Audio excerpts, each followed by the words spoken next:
और आइए शुरुआत कर रहे हैं आज की एक सबसे बड़ी खबर के साथ। आज की सबसे बड़ी खबर दिन भर जब आपकी नजरें टेलीविजन पर रही वो थी दीदी की खबर, तुम मुझे भुला ना पाओगे। आज ये गीत वाकई सच है कि लता दीदी को कोई भुला नहीं सकता, न भुलाया जा सकता है। राजकीय सम्मान के साथ उनको अंतिम विदाई दी गई, उनका अंतिम संस्कार किया गया। लेकिन सबसे पहले आपको बताते हैं कि आखिरी वक्त में लता दीदी आखिर क्या कर रही थी, क्या हुआ उन्हें जो अचानक उनका निधन हो गया, आपको बताने जा रहे हैं हम।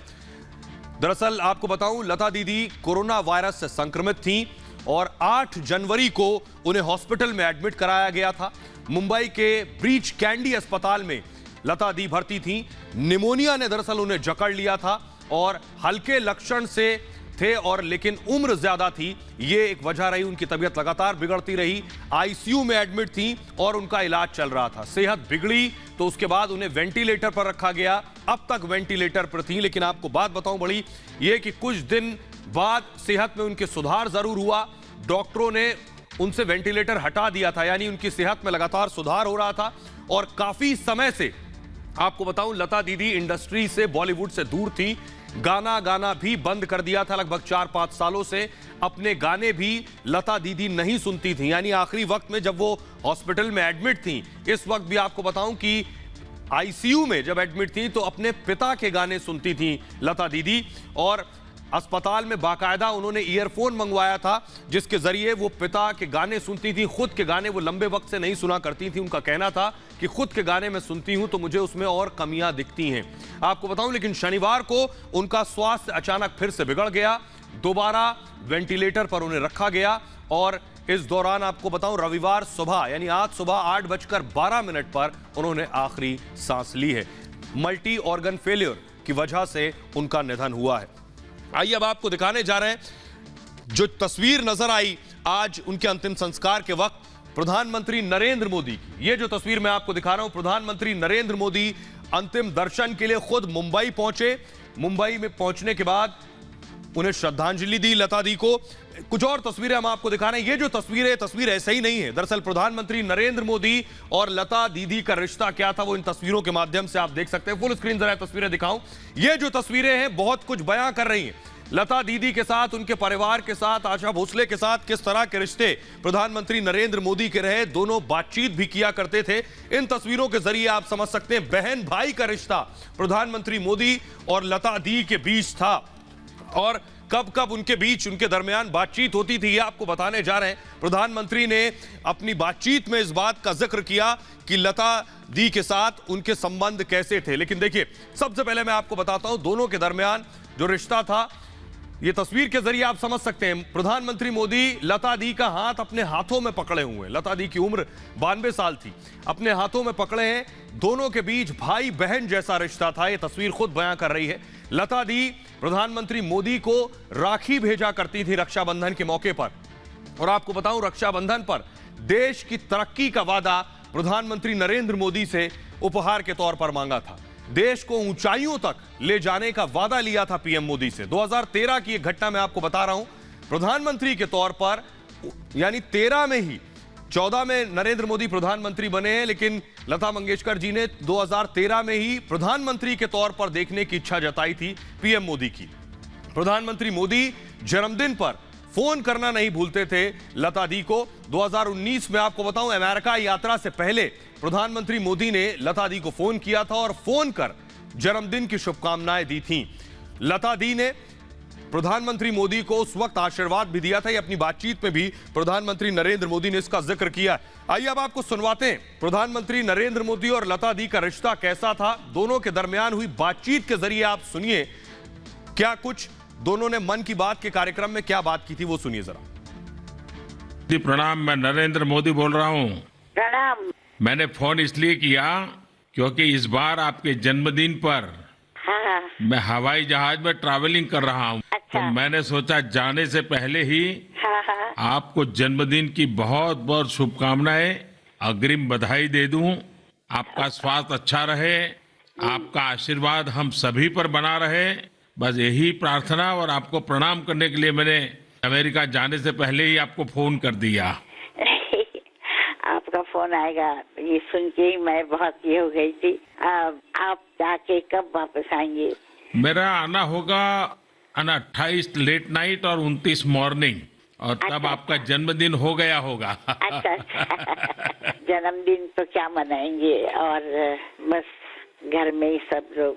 दीदी तो देखिए, मुझे तो आपका मतलब आशीर्वाद मिले तो अरे बहुत है। आपके आशीर्वाद हम मांगते हैं, आप तो हमसे बड़े हैं।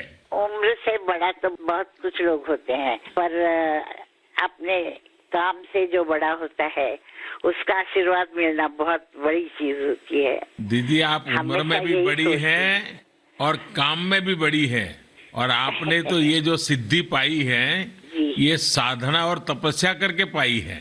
जी, मैं तो सोचती हूँ कि ये मेरे माता पिता का आशीर्वाद है और सुनने वालों का आशीर्वाद है, मैं कुछ नहीं हूँ।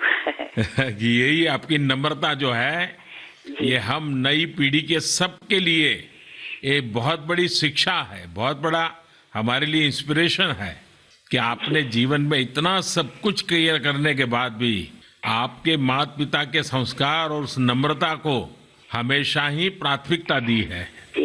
और मुझे तो खुशी है कि जब आप गर्व से कहती हो कि आपकी माँ गुजराती थी, और मैं जब भी आपके पास आया आपने मुझे हमेशा कुछ न कुछ गुजराती खिलाया।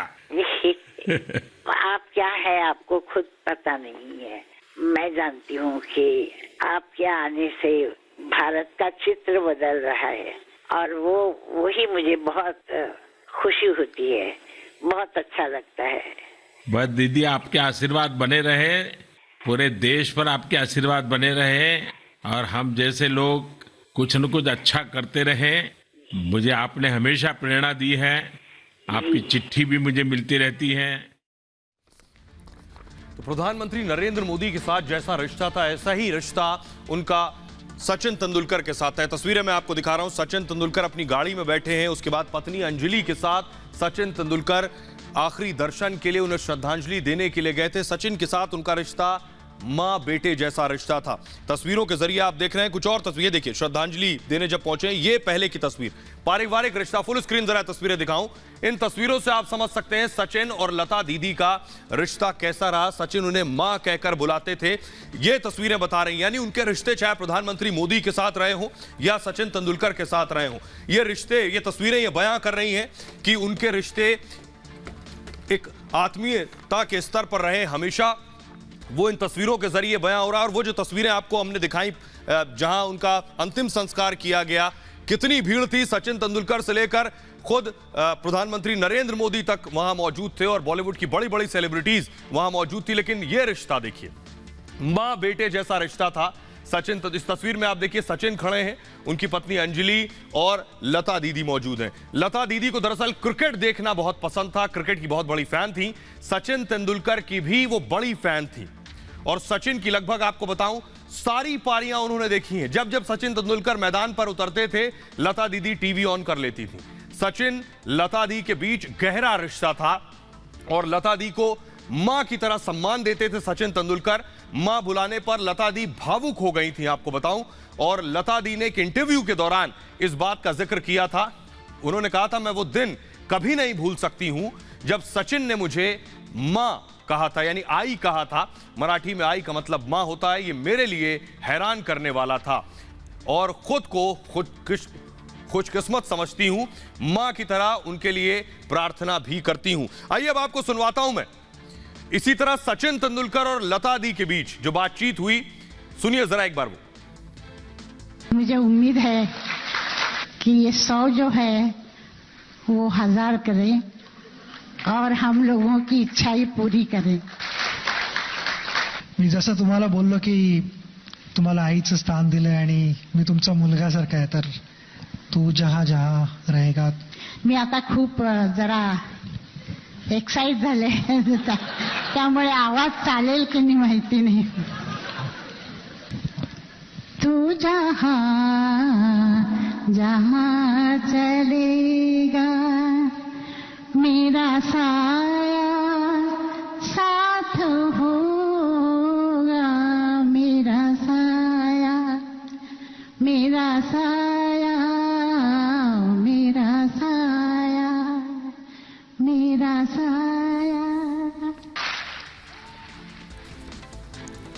तो लता दीदी का संबंध जैसे सचिन के साथ था मां बेटे का, उनका रिश्ता क्रिकेट के साथ भी था। क्रिकेट की वो बहुत बड़ी फैन थी, इसलिए तस्वीर देखिए। आज टीम इंडिया जब खेलने के लिए वेस्ट इंडीज के साथ अहमदाबाद में उतरी तो काली पट्टियां, ये देख रहे हैं आप, बाहों में काली पट्टियां बांधी हुई थी, शोक का इजहार किया भारतीय क्रिकेट टीम ने। यह बताता है कि क्रिकेट टीम भी जज्बातों के साथ कैसे जुड़ी थी लता दी से। लेकिन मैं आपको 1983 वर्ल्ड कप की तस्वीरें दिखाने जा रहा हूं। वर्ल्ड कप के बाद की तस्वीरें देखिए आप, कपिल देव इसमें आपको नजर आ रहे हैं। ये वो टीम है, ये कपिल देव खड़े हुए, ये वो टीम है जो टीम 1983 वर्ल्ड कप जीत कर लौटी थी। और ये लता दीदी मौजूद है, ये राजीव गांधी मौजूद है। और ये तस्वीर मैं आपको बताऊं उस वक्त की तस्वीर है जब इंडियन क्रिकेट टीम के पास पैसे तक नहीं थे, जब इंडियन क्रिकेट टीम को पुरस्कृत करने के लिए पैसे नहीं थे, तब लता दीदी आगे आई थी उनको इनाम देने के लिए। यानी तब क्रिकेट के साथ आकर खड़ी हुई थी लता दीदी। जरा आपको उस वक्त का वाकया मैं बताता हूं, 1983 में उस वक्त क्या हुआ था देखिए जरा। 1983 की घटना है जब भारतीय क्रिकेट टीम वर्ल्ड कप पहली बार जीता था। बहुत बड़ा दिन था हिंदुस्तान के लिए। और तब बीसीसीआई आज जितनी अमीर संस्था नहीं हुआ करती थी, उस वक्त खिलाड़ियों को देने के लिए सोचिए बीसीसीआई के पास पैसे तक नहीं थे। और बीसीसीआई अध्यक्ष एनकेपी साल्वे भारतीय टीम को पुरस्कृत करना चाहते थे, पुरस्कार देना चाहते थे। तो साल्वे ने लता दीदी को फोन से बात की और उनसे मदद मांगी। दिल्ली में इसके लिए लता मंगेशकर ने बाकायदा एक कॉन्सर्ट आयोजित हुआ, उस कॉन्सर्ट में उन्होंने परफॉर्म किया।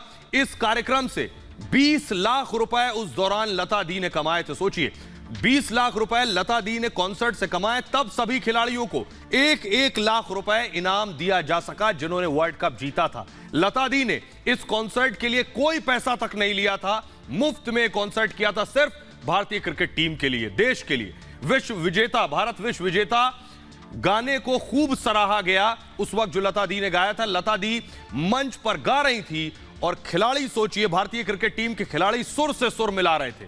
बीसीसीआई लता दी को हर मैच के लिए, सोचिए जरा इस घटना को, हर मैच के लिए बीसीसीआई लता दी को 2 वीवीआईपी पास देती थी।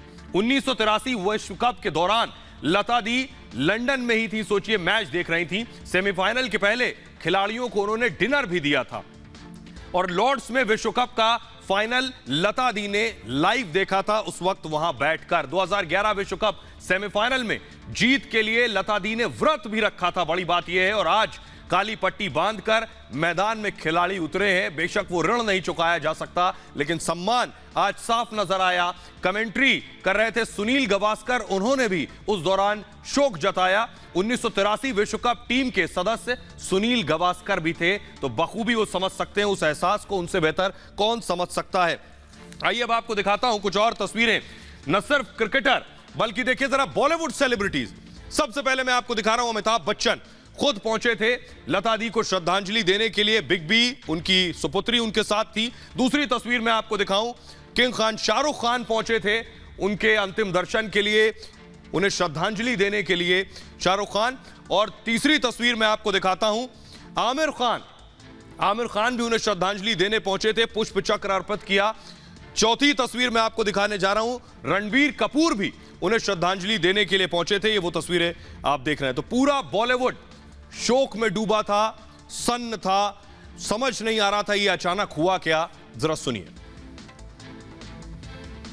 तो ये मेरा सौभाग्य है कि ऐसे एक कलाकार के संगीत जो उन्होंने गाया उसके ऊपर मेरा परफॉर्म करने का अवसर मिला। वैसा बोले देता हूँ भी कि प्यार कर रवा है, मौजों की रवानी है, जिंदगी और कुछ भी नहीं, तेरी मेरी कहानी। कहाँ चले गए सब, लक्ष्मीकांत जी चले गए। का कोई जोड़ नहीं, कोई बेजोड़ लता मंगेशकर जी का चला जाना सही मायनों में संगीत की दुनिया को, या पूरे कहूँगा पूरे भारतवर्ष को, एक इररिपेयरेबल और इररिप्लेसेबल लॉस हुआ है। It's a very very sad day for all of us. मुझे गर्व है कि हम इस युग में जन्मे हैं जिस युग में लता जी थीं, कि ये कोई दैवीय संयोग है कि कल सरस्वती पूजा थी और आज उनकी विदाई हो गई। 1 जनवरी में मैंने उनसे को विश किया और उनसे मैंने विशेष लिए नए साल की, और बहुत बहुत दुख हो रहा है कि आज लता जी हमारे बीच में नहीं है। It's a personal loss to me. Priceless gift था, एक स्वर्ग की देवी थी जिसकी हम आराधना करते थे, आज हमसे रूठ गई है। कल वसंत पंचमी थी, माँ सरस्वती की हमने पूजा की और आज इस दुनिया की सरस्वती। सोचिए, न सिर्फ आम लोग, न सिर्फ देश, पूरा बॉलीवुड, हर शख्सियत उन्हें याद कर रही है। लेकिन यूं ही कोई लता दी नहीं बन जाता है। बहुत संघर्ष के बाद यह मुकाम हासिल होता है। उसी संघर्ष की कहानी आपको आज बताने जा रहा हूं। सोचिए जरा, 13 साल की उम्र में लता दीदी ने अपने पिता को खो दिया। सिर्फ 13 साल की थी। 4 भाई बहन में सबसे बड़ी थी। अपने पीछे 4 भाई बहन उनके साथ मौजूद थे, सबसे बड़ी थी। परिवार की सारी जिम्मेदारी लता दीदी पर आ गई थी। लता दीदी का नाम आपको बताऊं, पहले हेमा था, उसके बाद उनके पिता ने नाम बदलकर उनका नाम लता रखा। उसके बाद मराठी हिंदी फिल्मों में छोटे रोल से शुरुआत की लता दीदी ने। 13 साल की उम्र में मराठी फिल्म में गाना गाया था उन्होंने।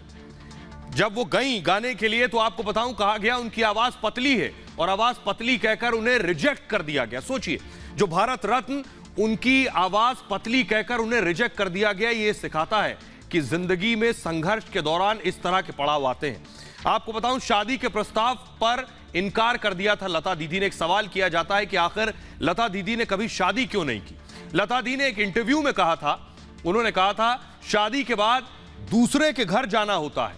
उन्होंने कहा था अपनी जिम्मेदारी छोड़ना सही नहीं था, क्योंकि साथ में भाई बहन भी थे, इसलिए शादी के लिए मना कर दिया और कभी शादी नहीं की। 1946 में फिल्म आपकी सेवा से उन्होंने शुरुआत की थी और इसके बाद आवाज ही लता की पहचान बन गई। आपको बताऊं, हर डायरेक्टर फिल्म में लता जी का गाना चाहता था। उसे चाहिए था कि हर फिल्म में लता जी जरूर गाना गाएं। लता जी के गाने का मतलब यह होता था कि अगर उन्होंने फिल्म में गाना गा दिया तो आपकी फिल्म हिट हो जाएगी, यह आलम था। 50,000 से अधिक गानों का रिकॉर्ड लता दीदी के नाम है। 33 साल की उम्र में लता को धीमा जहर दिया गया। यह बात बहुत कम लोग जानते हैं। लता दीदी जब 33 साल की थी तो उन्हें स्लो पॉइजन दिया गया और लंबा इलाज चला उनका। 3 महीने तक वो बिस्तर पर थी, 3 महीने बेड पर रहीं। जहर किसने दिया लता दी को आज तक इस बात का पता जरूर चल गया था, लेकिन लता दी ने उसके खिलाफ कोई एक्शन नहीं लिया। यह बताता है उनके बारे में, उनके व्यक्तित्व के बारे में। लता दी ने सिर्फ और सिर्फ एक विज्ञापन किया है, उसके अलावा आज तक उन्होंने कभी कोई विज्ञापन नहीं किया। आइए अब आपको दिखाता हूं लता दी के बारे में। आपने सुना, उनके परिवार की तस्वीर शायद आपने नहीं देखी हो, तो मैं पूरे परिवार की तस्वीर आपको दिखाने जा रहा हूं। ये देखिए जरा, ये लता दी का पूरा परिवार। ये उनके भाई हृदयनाथ, ये आशा भोसले, मीना मंगेशकर और उषा मंगेशकर, ये उनका पूरा परिवार है। और आइए अब आपको बताऊंगा, फुल स्क्रीन तस्वीरें जरा लूं। ये तस्वीरें जो आप देख रहे हैं, अक्सर कई मंच पर लता दी अपने पूरे परिवार के साथ नजर आती थी, लेकिन परिवार हमेशा साथ रहा। लता इसीलिए आगे बढ़ सकी। और लता दी के बारे में शुरू में मैंने आपको बताया कि कैसे पहले जो गाना उन्होंने गाया उसमें उन्होंने सिर्फ और सिर्फ 25 रुपए मिले थे। सोचिए जरा, सिर्फ 25 रुपए मिले थे पहला गाना जब उन्होंने गाया था, और आज करोड़ों रुपए लता दी अपने पीछे छोड़ गई हैं। आइए अब आपको बताने जा रहा हूं उनके बारे में कुछ और, कि पहली कमाई उनकी 25 रुपए थी, सिर्फ 25 रुपए। 13 साल की उम्र में उन्हें 25 रुपए मिले थे। सबसे अमीर गायकों में उसके बाद वो शुमार हुई, सबसे रईस। करीब आज की स्थिति में मैं आपको बताऊं, 370 करोड़ रुपए की संपत्ति लता दी छोड़ गई। हर महीने 40 लाख रुपए की कमाई होती थी, जबकि गाने नहीं गाती थी। इस दौर में सालाना 6 करोड़ रुपए कमाई थी। गानों की रॉयल्टी से ही इतनी आमदनी होती थी जो गाने उन्होंने गाए। म्यूजिक कॉन्सर्ट से भी कमाई का एक जरिया था, और मुंबई के पॉश इलाके में लता दी का घर भी है। आपको बताऊं, पेडर रोड के प्रभु कुंज में लता दी रहती हैं, जहां उनका पार्थिव शरीर आज रखा गया था। और एक शौक उनको जो था वो कारों का शौक था। लता दी को कारों की बेहद शौकीन थी। कारों का बहुत शानदार कलेक्शन भी उनके पास था। पहली कार आपको बताऊं, 8,000 रुपए में उन्होंने पहली कार खरीदी थी। शेवरले और ब्यूक खरीदी थी उन्होंने, और मर्सिडीज और क्रिसलर खरीदी थी। एक मर्सिडीज यश चोपड़ा साहब ने उनको गिफ्ट भी की थी। तो आइए अब आपको दिखाने जा रहा हूं, लेकिन इन सब के दरमियान लता दी अगर नाराज हो गई, तो उनकी नाराजगी और गुस्सा भी खूब था। ये तस्वीर देखिए जरा, फुल स्क्रीन में तस्वीर दिखाऊं। इस तस्वीर में आपको नजर आ रहा है लता दी हैं, रफी साहब हैं, किशोर कुमार हैं और मुकेश हैं। यानी ये सोचिए उस जमाने के सुपरहिट सिंगर थे और उसूलों की पक्की थी। अगर कोई बात बुरी लग गई तो उसका एहसास कराती थी। आइए अब आपको कुछ वाकये ऐसे बताता हूं कि जब इन सिंगर से कुछ अनबन हुई उसके बाद लता दी ने कैसे इनके साथ काम तक नहीं किया। देखिए जरा, शख्सियत ऐसी थी, उसूलों की पक्की थी लता दी। हुआ क्या ये आपको बताऊं मैं। डायरेक्टर प्रोड्यूसर से उनका झगड़ा हो जाया करता था और झगड़े में क्या होता था, इसी तरह का वाकया एसडी बर्मन के लिए 3 साल तक गाना नहीं गाया था। सोचिए, एसडी बर्मन साहब के लिए 3 साल तक गाना नहीं गाया। रॉयल्टी के मुद्दे पर रफी साहब से उस दौरान विवाद हो गया था और 4 साल तक दोनों ने साथ गाना नहीं गाया। यह स्थिति थी। राज कपूर साहब को एक बार घंटों तक उन्हें मनाना पड़ा था काम के लिए। और साथ ही आपको बताऊं, कई राइटर्स को गाने के शब्द बदलने पड़े थे। गुलाम हैदर साहब को गॉड फादर मानती थी लता दीदी और उसूलों की पक्की थी। ये तस्वीरों के जरिए मैंने आपको बताया। लेकिन आइए अब आपको कुछ और तस्वीरें दिखाने जा रहा हूं। जवाहरलाल नेहरू यानी प्रधानमंत्री रहे जवाहरलाल नेहरू के साथ ये तस्वीर जरा देखिए। मंच पर आप लता दीदी को देख रहे हैं। इस तस्वीर के मायने ये है कि आप जो गाना सुनते हैं जो आपके रोंगटे खड़े कर देता है, लता दी का गाया गाना ऐ मेरे वतन के लोगों, इसके पीछे भी एक बड़ी कहानी है, वो आपको बताने जा रहा हूं। ये गाना कैसे शुरू हुआ, ये गाना आप तक कैसे पहुंचा। दरअसल वक्त था 1963 का, 27 जनवरी 1963 को लता दी ने ऐ मेरे वतन के लोगों गाना गाया था। पहले प्रधानमंत्री नेहरू के सामने कार्यक्रम था, मंच पर लता दीदी मौजूद थीं। गाना सुनकर सोचिए, लता दी का गाना सुनकर नेहरू के भी आंसू निकल आए। नेहरू जी ने लता को गले लगाकर बाकायदा शाबाशी दी। आपको बताऊं, भारत चीन युद्ध में शहीदों की याद में यह गाना गाया था उस कार्यक्रम के दौरान, और यह कार्यक्रम दिल्ली के रामलीला मैदान में हुआ था। तब लता दीदी ने गाना गाया। लता दी ने पहले यह गाना गाने से मना कर दिया था। ये सोचिए, यह गाना जो आज ऐतिहासिक हो गया, हम सभी को हिला देता है, ये गाना, ये लता दी ने गाने से मना कर दिया था। कवि प्रदीप ने इस गाने को बाकायदा लिखा था और प्रदीप के मनाने पर गाने के लिए तैयार हुई थी लता दीदी। लाइव परफॉर्मेंस के पहले सिर्फ एक बार रिहर्सल की थी। एक बार रिहर्सल के बाद जो उन्होंने मंच पर गाना गाया, तो लता दी ने इंटरव्यू में कहा था, उस वक्त की स्मृति को याद करते हुए, कि इस कार्यक्रम के दौरान खुद तत्कालीन प्रधानमंत्री जवाहरलाल नेहरू से मुलाकात हुई और नेहरू जी की आंखों में भी आंसू आ गए थे उनकी आवाज, उनका गाना सुनने के बाद। जवाहरलाल नेहरू ने तब कहा था, लता तूने मुझे रुला दिया है। तो आप इस गाने के बारे में भी जान ले। आइए अब आपको बताने जा रहे हैं, आज कवि प्रदीप साहब का जन्मदिन भी है। कुछ और तस्वीरें मैं दिखाने जा रहा हूं। ये देखिए, लता दीदी की तस्वीर, प्रधानमंत्री, तत्कालीन प्रधानमंत्री इंदिरा गांधी के साथ आप देख रहे हैं। सारे प्रधानमंत्री लता दीदी के मुरीद रहे हैं। एक और तस्वीर मैं दिखाता हूं, बाला साहब ठाकरे के साथ उनका बहुत अच्छा रिश्ता था। एक वाकया मुझे याद आता है, जब उन्होंने गुलशन कुमार साहब को फोन करके डांटा था। ये वो तस्वीरें मैं आपको दिखा रहा हूं। प्रधानमंत्री अटल बिहारी वाजपेयी साहब के साथ ये तस्वीरें आप देख रहे हैं। ये बताता है सभी प्रधानमंत्री उनके कायल रहे, उनकी आवाज के कायल रहे। एक और तस्वीर मैं दिखाता हूं, यही वजह है, आज खुद देखिए शरद पवार साहब पहुंचे थे श्रद्धांजलि देने के लिए। उनके अलावा और जो लोग शामिल थे उनमें पीयूष गोयल भी थे जो उन्हें श्रद्धांजलि देने पहुंचे थे। अगली तस्वीर ये आप देख रहे हैं। और एक और तस्वीर दिखा रहा हूं, मुख्यमंत्री उद्धव ठाकरे भी श्रद्धांजलि सभा में पहुंचे थे श्रद्धांजलि देने के लिए। तो ये बताता है सिर्फ आम लोग नहीं, सिर्फ बॉलीवुड नहीं, राजनेता ही नहीं, सभी आज गमजदा थे। सुनिए जरा। जिनके कंठ से मां सरस्वती का आशीर्वाद छोटे बड़े हर किसी को मिलता था, वो लता दी ब्रह्मलोक की यात्रा पर चली गई। युगों तक लता जी की स्वर साधना और लता जी की आवाज और लता जी का संगीत के प्रति लगाव अनेक पीढ़ियों तक सबको प्रेरणा देता रहेगा। शायद कई हजारों सालों के बाद इस तरह की एक मेलोडियस वॉइस दुनिया में आवाज पैदा हुई थी, और शायद कई हजार साल बाद इस तरह की जो वॉइस दुनिया में दोबारा आएगी। तो मर्म की प्रतीक थी, ममता की प्रतीक थी।